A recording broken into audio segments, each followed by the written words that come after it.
Pourquoi le président Tshisekedi tend-il la main à Paul Kagame? Sont-ils réellement les deux seuls à empêcher l'escalade? Quid du dialogue intercongolais? Quand interviendra-t-il? Face à face spécial, je reçois ce samedi 11 octobre, après le journal de 19h, Patrick Mouyaya Katembwe, porte-parole du gouvernement. Rediffusion dimanche 11 octobre, après le journal de minuit, lundi 12 octobre, après le journal de 7h. Chers auditeurs, chers téléspectateurs, bonsoir. Bienvenue dans votre face-à-face. Appréciation du franc congolais. Qu'en dit le gouvernement et jusqu'où cela devrait aller? Washington, Doha, dialogue, c'est comment, diraient les Ivoiriens. La paix des braves à Bruxelles, finalement on dit quoi? Interroge le Ouest africain. Pour parler de tout cela, de nouveau, nous recevons le porte-parole du gouvernement, Monsieur Patrick Mouyaya Katembwe. Bonsoir. Bonsoir, Monsieur Lusakweno. Le président Tshisekedi qui dit Urbi et Orbi avoir le courage de faire la paix des braves. Écoutons ce discours qui fait couler beaucoup d'encre. Proposer de travailler ensemble, de rapprocher nos peuples, nos communautés, pour le développement et le bien-être de celles-ci. À aucun moment, je n'ai affiché une attitude belliqueuse, quelle qu'elle soit, à l'égard du Rwanda ou de l'Ouganda ou d'un autre de nos 9 voisins. Aujourd'hui, nous vivons cette situation et nous sommes les deux seuls capables d'arrêter cette escalade. Je le dis en prenant à témoin le président Joao Lourenço, notre président actuellement de l'Union africaine, dont je rends d'ailleurs un hommage particulier pour son implication dans cette crise, et qui, comme vous le savez, était à quelques encablures de la régler définitivement. Mais malheureusement, sans aucune raison, en tout cas je n'en ai jamais entendu jusqu'à ce jour, vous avez boycotté cette cérémonie alors que nous étions à 98% déjà de recouvrer une paix durable. Mais il n'est pas trop tard pour bien faire.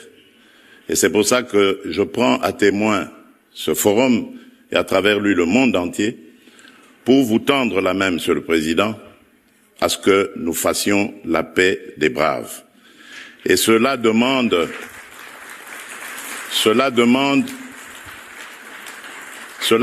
que vous donniez l'ordre aux troupes du M23 qui sont soutenues par votre pays d'arrêter cette escalade qui a fait suffisamment de morts comme ça. Nous les comptons par millions depuis des années. L'histoire nous jugera. Il est temps d'arrêter et de nous tourner vers la paix et le développement. Monsieur Mouyaya, à quoi correspond cette main tendue? C'est la logique du président de la République depuis le début. J'ai l'impression qu'on devient parfois un peu amnésique volontairement. Christian Lusakweno, qu'est-ce que le président de la République a fait dès qu'il est arrivé aux responsabilités en 2019? Il a fait les tours de tous nos 9 voisins. Il a proposé de collaborer, d'avoir des relations pacifiques et apaisées avec nos voisins les plus belliqueux, le Rwanda. Le président de la République est allé bien au-delà. Il est parti, la République démocratique du Congo a adhéré à la communauté de l'Afrique de l'Est. Malgré tout ce qu'il y avait comme doute et critique dans l'opinion. Parce que nous connaissions déjà depuis plusieurs années les intentions du Rwanda et les comportements du Rwanda. Le président de la République avait choisi de donner une chance à la paix. Jusqu'au jour du mois de novembre 2021, où les premiers éléments rwandais, militaires rwandais, ont été trouvés ou capturés en République démocratique du Congo. Le président de la République avait toujours privilégié la voie d'un règlement pacifique de ces divergences. Mais lorsqu'on choisit de vous imposer la guerre, quoi dire? Lorsqu'on choisit de reprendre la guerre, parce qu'elle ne s'est jamais véritablement arrêtée depuis 30 ans, qu'est-ce que vous faites? Vous faites la légitime défense. C'est ce que nous avons fait et c'est ce que le président de la République a fait hier. C'est encore une fois une preuve de grandeur et de leadership, de montrer que sans hypocrisie, que nous devons aller vers la solution. Et je pense, parce que le discours du président a été précédé par d'autres, notamment c'est celui du président Ramaphosa, qui a dit, j'espère que vous l'avez entendu, qu'en voyant le président Kagame ou Tshisekedi, il y avait comme une énergie de la paix. Et je pense que le président de la République, en faisant ces gestes-là, a montré un exemple de grandeur et de ce qu'il nous faut faire pour que nous puissions véritablement parler des développements. Au Global Gateway, les sujets principaux, c'était celui-là. Mais vous savez, Christian de Sakweno, que les sujets principaux pour nous, au-delà de tout, c'est la paix, parce que c'est la paix qui nous permettra de mieux faire les développements et en plus un développement partagé. La paix, oui, mais ce n'est pas nous qui nous faisons la guerre, c'est le Rwanda. Le développement, oui, mais comment faire le développement alors qu'il n'y a pas la paix depuis plus de 30 ans ? Oui, le président Tshisekedi a tendu la main, mais depuis, il y a eu maîtrisé Kagame, il y a eu escarmouche, il y a eu les sanctions. Au moment où le Rwanda perd de sa superbe, on lui tend la main pour faire la paix des bras. Mais parce que nous sommes déjà, il ne faut pas oublier qu'à la suite des sanctions, les présidents de la République et les présidents Kagame se sont vus à Doha. Parce qu'en fait, justement secoués par les pressions internes, vous savez quel lien il y a entre le Qatar et le Rwanda, les présidents Kagame n'avaient pas d'autre choix pour laisser respirer son économie que de commencer à discuter avec le président Tshisekedi. Et la photo de Doha est une photo qui l'avait beaucoup aidé à respirer parce que les sanctions pleuvaient tous les jours et ça devenait étouffant. Et donc, depuis, nous sommes engagés dans une dynamique qui doit nous conduire à la paix, mais c'est une paix qui traîne. C'est une paix qui traîne parce que justement, nous connaissons le méthode du Rwanda et les présidents de la République, en mettant le président rwandais devant ses responsabilités dans ces tribunes, en lui disant clairement que s'il veut la paix, c'est pas compliqué.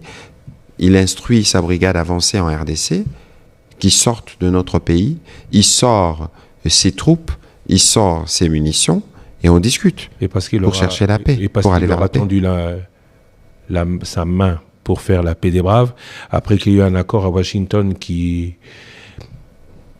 dos à dos, renvoie les uns et les autres vers la paix. Aujourd'hui, Paul Kagame, qui n'a pas bougé depuis, s'exécuterait.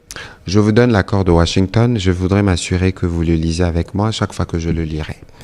D'abord, il faut situer cet accord dans ce contexte. Nous sommes dans un conflit qui dure 30 ans en réalité avec plusieurs phases. Point n'est besoin de rappeler AFDL, RCD, CNDP, M23-1, M23-2. Vous connaissez l'histoire sûrement mieux que moi. Et lorsqu'on va négocier à Washington, on fait un accord qui a une double dimension. Une dimension sécuritaire où il y a des responsabilités des parts et d'autres, après avoir évidemment rappelé des principes qui pour nous sont inviolables et non négociables, le principe de la souveraineté de la RDC. Il est prévu dans les cas de cet accord que le Rwanda doit retirer ce qu'ils appellent un langage diplomatique, mesure des défenses. Mais en réalité, mesure des défenses signifie ses troupes, signifie les matériels de brouillage qui brouillent, y compris des vols humanitaires, et ensuite les munitions et la cessation de tous les soutiens en 23. Dans cet accord, il est prévu qu'il y ait l'exécution du CONOPS. Le CONOPS qui a été prévu depuis Luanda. Et donc, si vous lisez avec moi dans cet accord, la page rouge au chapitre 3, on parle de mécanisme conjoint de coordination de sécurité. C'est le mécanisme qui a été chargé par l'accord de s'assurer que ce qui avait été prévu s'efface. Et dans ces mécanismes, il y a eu plusieurs réunions. La dernière s'est tenue du 17 au 18 septembre dernier à Washington. Il y a un communiqué qui en est ressorti. À la suite de cette réunion, vous pouvez lire avec moi à la page au chapitre 7 où on parle au point 2 de comité de surveillance conjointe. Les comités de surveillance conjointe, c'est comme un organe de supervision où, avec les Américains, on regarde comment l'accord est appliqué et c'est les cadres qui permettent notamment de régler les différends. Si vous lisez le communiqué du 2 octobre de Washington, de la réunion du comité de surveillance, vous voyez que on s'est accordé sur un ordre opérationnel. Et ce soir, vous avez sûrement suivi, je l'avais annoncé il y a quelques jours, l'armée a lancé un message pour demander à tous ceux qui sont FDLR sur notre territoire, de déposer les armes parce qu'ils doivent rentrer au Rwanda, à toutes nos populations qui peuvent avoir l'une ou l'autre information, de le dire parce que nous voulons faire notre part. Part qui a été peut-être faite, mais tous ces communiqués, nulle part, n'évoquent pareil enthousiasme dans l'application de cet accord du côté du Rwanda. Mais Christian Lusakweno, donc aujourd'hui, tendre la main à celui qui ne respecte rien, alors qu'il y a accord, alors qu'il est déjà dans l'illégalité, alors qu'il y a encore, est-ce qu'on y croit? La question, c'est pas d'y croire. La question, c'est qu'il finira par y arriver. Regardez, pourquoi Qatar, pourquoi Américain, pourquoi ça n'a pas abouti à Luanda? Sûrement parce qu'aux yeux du président Kagame, Luanda n'est disposé peut-être pas de suffisamment de levier pour lui faire la pression, s'il faut dire les choses telles qu'elles sont. Aujourd'hui, nous connaissons les liens étroits avec les Qataris. On a activé plus de leviers que précédemment. Peut-être. Trois dernières réunions, je ne parle pas uniquement de l'accord de Washington. Les 2-3 dernières réunions, il y en a une qui va commencer cette semaine à Washington à l'initiative du gouvernement de la République démocratique du Congo.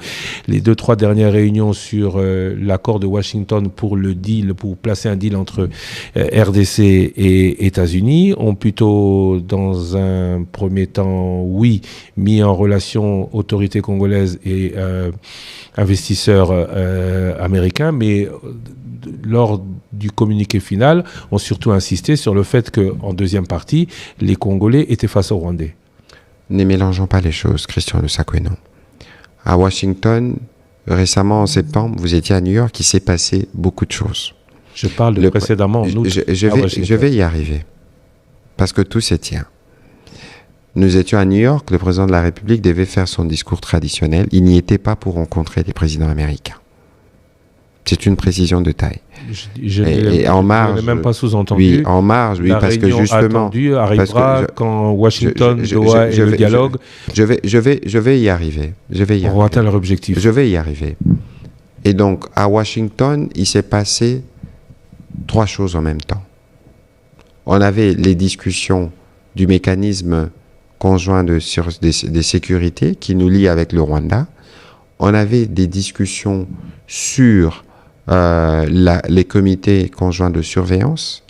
On avait des discussions sur le cadre d'intégration économique régionale, à ne pas confondre avec les discussions sur les deals entre nous et les gouvernements américains.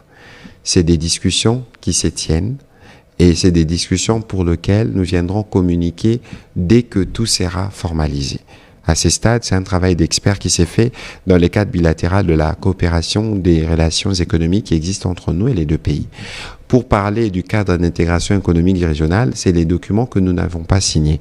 Non pas que le travail qui a été fait n'est pas bon, mais parce que les conditions qui doivent précéder la création de ces cadres d'intégration économique régionale ne sont pas réunies. Les cadres d'intégration économique régionale arrivent au chapitre 6 de l'accord. Le fait que la République démocratique ne l'ait pas signé, République démocratique du Congo ne l'ait pas signé, a peut-être été perçu, et certains le pensent, comme un acte de mauvaise foi de la part de la RDC.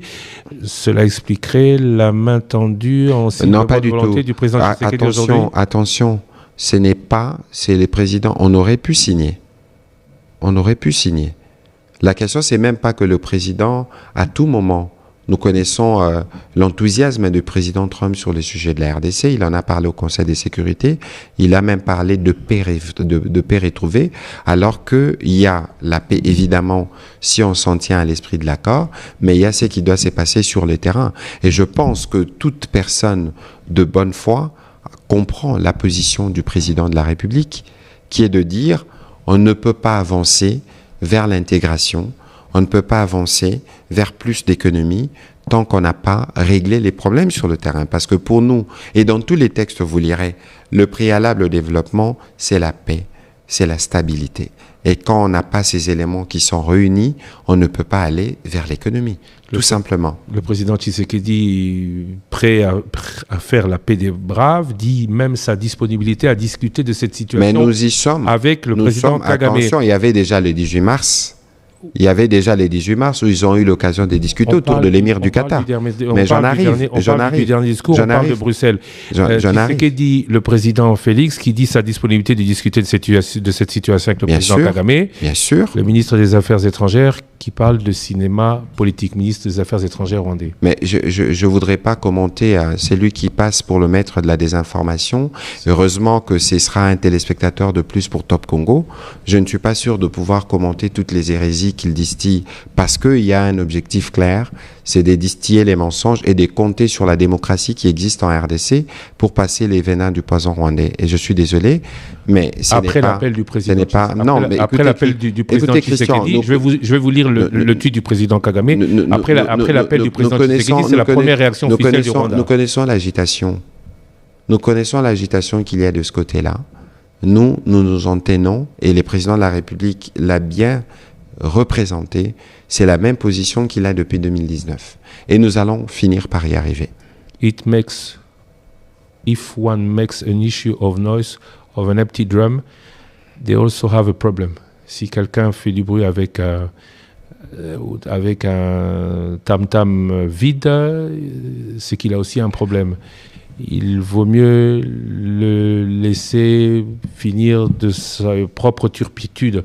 La traduction est approximative, mais c'est le tweet qui a suivi le discours par Paul Kagame. Si on n'accepte pas la réaction du ministre rwandais des Affaires étrangères, ça c'est une réaction de Paul Kagame. Mais rien d'étonnant. Mais d'ailleurs, vous vous souvenez que depuis quelques mois, à chaque prise de parole, le président rwandais recourt aux insultes. Et il dit des propos qui ne devraient jamais être dits par un président de la République. C'est dans les mêmes cadres qu'il faut situer ce qu'il a été dit. On connaît son esprit. C'est illustratif justement de celui qui était hier taiseux, qui commence à parler. Lorsqu'il parle, il crache du venin. Ça dit tout de son état d'esprit. Et le président de la République a bien fait de les confronter devant ses responsabilités en prenant en témoin tous les chefs d'État qui étaient dans la région, parce qu'on ne pouvait pas parler des développements sans qu'on ne puisse parler de paix. Et aujourd'hui, le bon choix que le président Kagame doit faire, c'est justement d'accélérer la voie qui va nous amener vers la paix, parce que Christian Lusakeno, quoi qu'il en soit, le Rwanda et la RDC sont liés naturellement. L'irruption du Nyiragongo nous l'a rappelé en mai 2021. La paix, c'est là que nous devons arriver. Si quelqu'un fait du bruit avec un fût vide, il a aussi un problème. Mieux vaut laisser passer ou s'en aller. Ça, c'est la traduction littérale de ce qu'a dit le président Kagame. Nous sommes les deux seuls capables d'arrêter cette escalade. On a entendu le président Félix Tshisekedi. Si l'un des deux ne veut pas que cette escalade s'arrête, l'escalade continuera. On sait qui ne veut pas que l'escalade s'arrête. L'escalade continuera. On sait qui ne veut pas. Christian, je vous donne un exemple. 15 décembre 2024, nous sommes à Luanda. Tout le travail diplomatique est fait. Je rappelle que c'est depuis juillet 2022 que nous sommes en négociation. Qu'est-ce qui se passe un mois plus tard? On a des événements qui commencent à Goma et nous avons perdu entre-temps le brave général Chirimwami. Et 12 jours après, le 27 juin, c'est les tiers de l'armée rwandaise qui est mobilisée pour faire ce que vous avez eu le courage d'annoncer ici sur Top Congo, le carnage de Goma, avec les supplétifs et la brigade avancée. Mais c'est qui veut tuer? C'est qui veut continuer à commettre de meurtres? Et c'est à lui et c'est à lui qu'on tend la main pour faire la paix des braves. Mais Christian Lusakeno, on parle justement des paix des braves, parce que le président de la République l'a dit plusieurs fois, il a eu l'occasion de le lui dire. J'ai assisté à des réunions où le président le lui a dit, et je pense que cette fois-ci, le monde est pris à témoin, et dans les cadres des médiations qatari et américaines, nous allons arriver à l'objectif recherché. Puisque c'est pas lui la véritable personne à qui le président Félix Tshisekedi s'adressait, cette communauté internationale que vous dites prise à témoin, on en attend quoi, elle qui n'a pas beaucoup fait, à l'exception des États-Unis, du Qatar. Les autres vont bondir quand ils me font m'entendre dire ça, mais les vrais premiers résultats, ils sont américains et qataris. Qu'est-ce qu'on attend d'elle, particulièrement des Européens? Écoutez, de toute évidence, je lisais une interview de ma collègue Kaikwamba au Guardian, où elle fustigeait justement les deux pas de mesure. Je pense que la participation du président de la République, en marge de cela, il y a eu des réunions. N'oubliez pas que les sanctions ont commencé au niveau de l'Union européenne, et que s'il n'y a plus des sanctions, parce que il faut lire successivement tous les communiqués qui sortaient du gouvernement rwandais en réaction avec les sanctions. disait « Ah, on veut plomber la médiation, on veut plomber la médiation ». On a commencé les discussions. Aujourd'hui, nous, on peut reparler des sanctions. Les présidents auraient pu en reparler hier parce qu'on a vu qu'il n'y avait pas suffisamment de progrès sur le terrain. Il a refusé pour justement faire ce choix brave, ce choix de leadership qui permet d'aller vers ce qui est pour nos populations le plus important, la paix. Nous sommes les deux seuls capables d'arrêter cette escalade. Cela a valu des réactions aussi en République démocratique du Congo. Félix Tshisekedi doit comprendre que la crise en RDC a des causes internes, institutions illégitimes, corruption et impunité, armées faibles et externes, convoitise du Rwanda-Ouganda, complot de balkanisation. Seule la cohésion nationale via un dialogue inclusif y répondra. Tweet de Martin Fayulu. J'aimerais pas personnaliser pour entrer dans les considérations des positions des uns et des autres, donc épargnez-moi de cet exercice, mais ici je veux rappeler le principe. La crise que nous connaissons actuellement, c'est une crise sécuritaire qui est consécutive à une agression. Ça veut dire un pays étranger a pris ses militaires pour venir tuer dans notre pays. Le carnage, vous l'avez dit, il y a plus de 10 000 morts à Goma. Et occuper illégalement des cités, des villes de notre pays avec une gouvernance par crime. Lorsque vous êtes dans une maison et que la maison prend feu, la première chose que vous faites, c'est éteindre les feux qui vient d'une origine extérieure. Et à ces propos, moi, je voudrais rappeler l'honorable Fayulu, parce que vous avez parlé de lui, a été voir le président à propos. Nous sommes dans une dynamique qui doit nous permettre de régler la crise principale qui est sécuritaire. Qui est sécuritaire. La question, je vais en arriver. Attention, Christian Lusakeno. Je vais arriver parce que ce que je dis est crucial. Moi, ce qui me choque, c'est de lire certaines réactions de Congolais qui semblent s'y réjouir du fait qu'il y a des troupes rwandaises en RDC. On n'en était plus là, monsieur. Christian, non, vous n'en étiez plus là, mais moi, je suis à ça. Nous en sommes tous choqués et nous ne l'appuyons pas, mais alors, si vous êtes choqués, alors permettez-moi d'être davantage choqué lorsque je vois certains Congolais, d'autres qui font preuve d'ambition, s'y réjouir ou penser que la posture que le président de la République a rappelée hier de ne pas être belliqueux, de vouloir la paix, est une posture qui doit susciter des réactions, entre guillemets, je ne voudrais même pas dire le mot en question, mais Christian Lusakeno, la guerre ici, c'est une guerre qui est faite à tous les Congolais en même temps. Entendons-nous bien. S'il vous plaît, laissez-moi terminer, vous allez continuer. La guerre ici, Christian, s'il vous plaît, c'est crucial. Ce n'est pas la guerre de Tshisekedi. La guerre ici est antérieure à Tshisekedi. Et lorsque le président Tshisekedi est arrivé, la première chose qu'il a faite, il a dit « Je n'oublie pas ce qui s'est passé, mais j'ai fait le choix de la paix des braves. » On ne va pas refaire l'histoire. Nous refaisons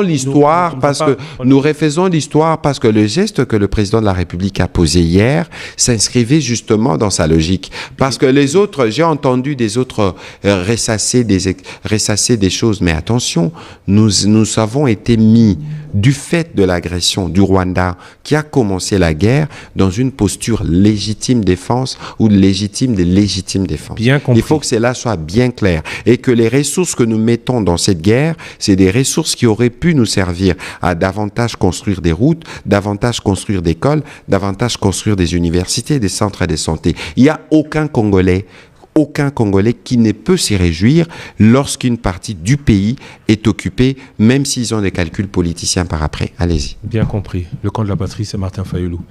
Martin Fayulu dit exactement la même chose que vous, à la différence qu'il dit lui en plus et qu'il permet à tous de pouvoir s'exprimer, voulant même retrouver une cohésion nationale, à la différence que lui, il parle et il veut ce dialogue inclusif. Est-ce que vous en voulez aussi? À chaque fois qu'on en parle, vous revenez sur le volet externe, alors que là, on ne parle que du volet interne. Attention, Christian Lusakeno, nous n'avons pas la même vue des questions. Vous conviendrez avec moi que on ne peut pas penser véritablement dialoguer entre nous, construire une cohésion nationale, si on a l'ennemi dans la maison. Il n'y aura pas de dialogue. Il n'y aura pas de dialogue. C'est ça la question. Laissez-moi terminer. Oui, mais on l'a bien compris, vous l'avez dit précédemment, et on vous a laissé parler. On ne l'a pas bien compris parce que vous avez rebondi sur la même question et vous ne me laissez pas m'expliquer. Ma question... Allez-y et puis j'annule ma question. Non, elle est pertinente. Il n'y aura pas de dialogue. Il n'y aura pas de dialogue tant qu'il n'y aura pas la paix à l'Est, tant que Goma et Bukavu ne seront pas récupérés. Christian Lusakoueno, c'est dans cette même logique que j'avais entendu des énormités.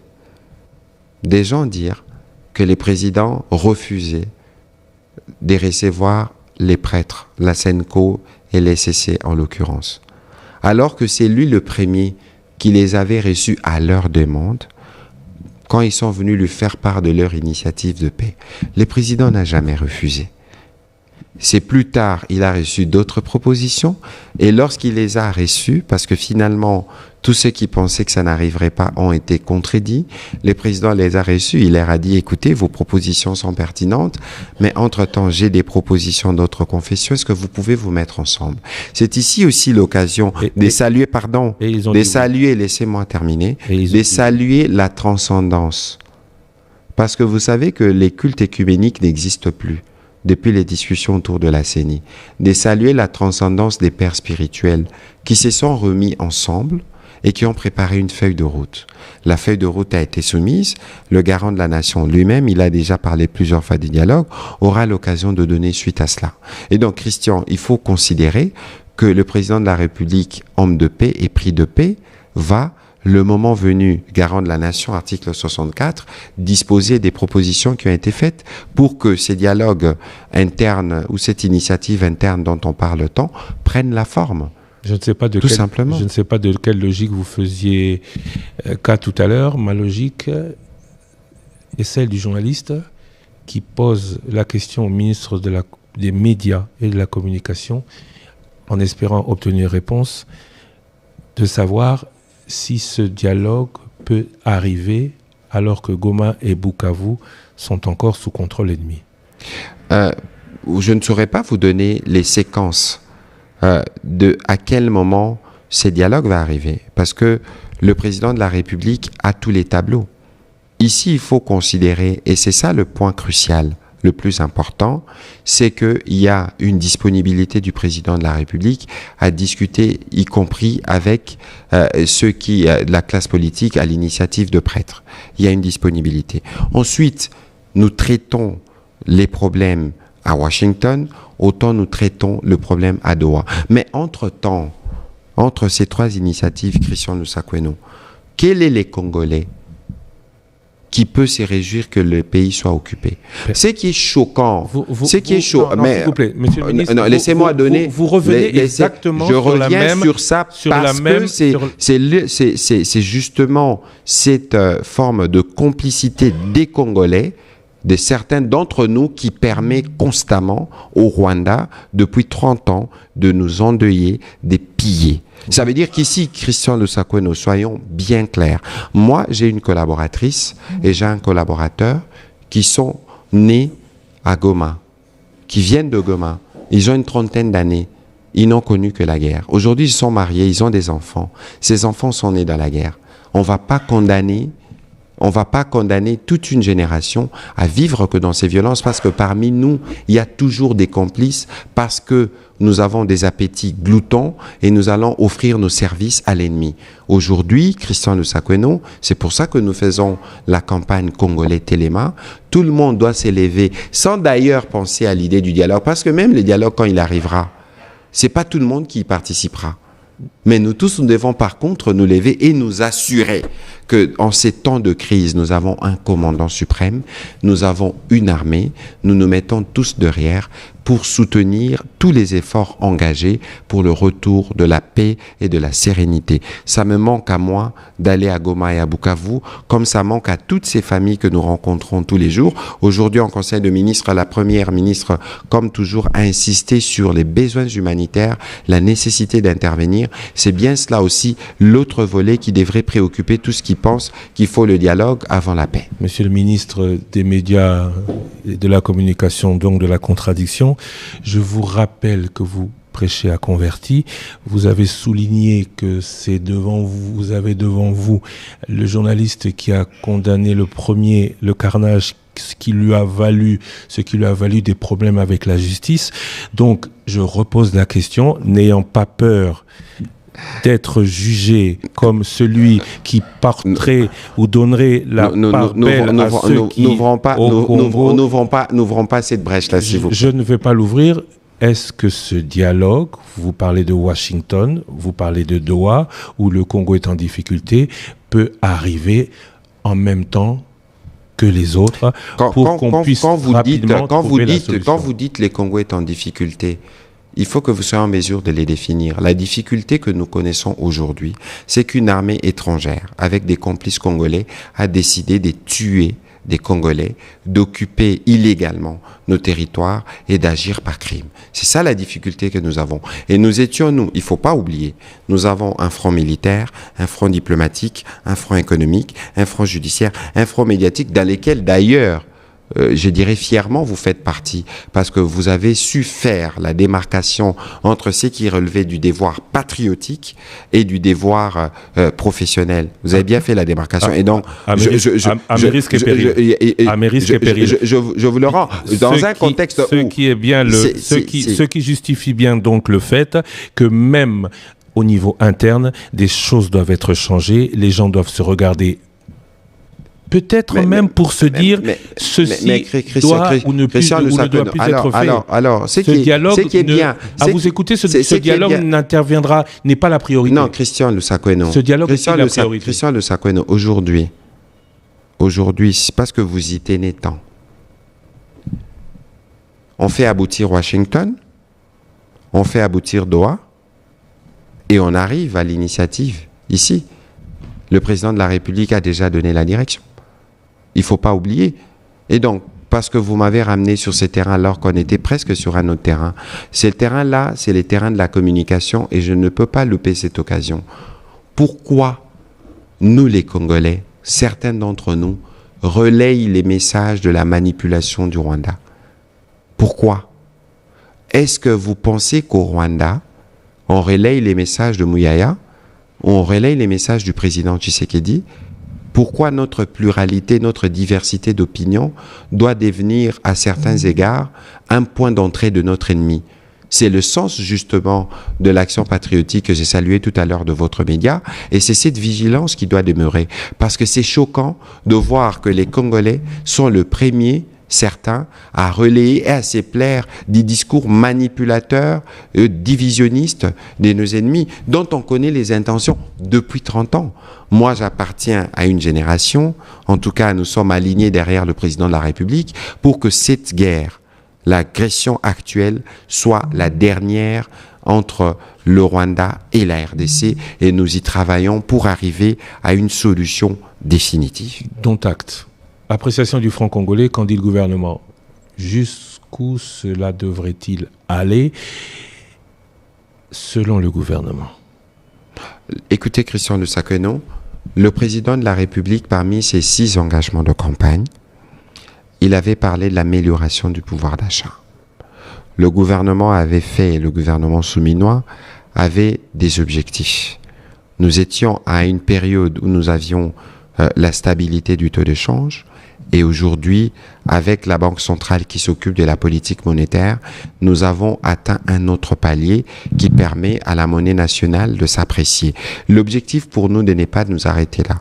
L'objectif pour nous, c'est de nous assurer que non seulement que la monnaie nationale s'apprécie, mais que le prix de tout ce qui touche au panier de la ménagère commence à bouger. Et je sais que sur Top Congo, vous avez eu le temps de faire le reportage pour voir que c'est que le président de la République annonçait en début de mandat en termes d'amélioration du pouvoir d'achat, ça commence à arriver. Et donc, nous, on ne va pas se satisfaire de cette étape que nous franchissons. Nous attendons de voir les réformes qui sont en cours d'implémentation et la coordination qui existe à la fois au sein de la Troïka, qui réunit budget, finances et banque centrale, pour voir comment consolider l'élan dans lesquels nous sommes, au bénéfice, évidemment, du peuple congolais. Merci d'avoir rappelé ou souligné que Top Congo a fait ce qu'elle devait. Elle a même été plus loin. Elle a reçu le ministre des Finances, le ministre de l'Économie, le gouverneur de la Banque centrale, à qui nous avons posé la question. qui nous renvoie vers le gouvernement, puisque le dernier intervenant était le gouverneur de la Banque centrale. Jusqu'où devrait descendre cette monnaie? Qu'est-ce qui arrive après? Et qu'est-ce que vous dites à ceux qui, parce que le pays le permet, sont payés en dollars et qui, eux, perdent du pouvoir d'achat? Bon, Christian de Saqueno, d'abord, vous savez que nous avons un objectif de dédollarisation.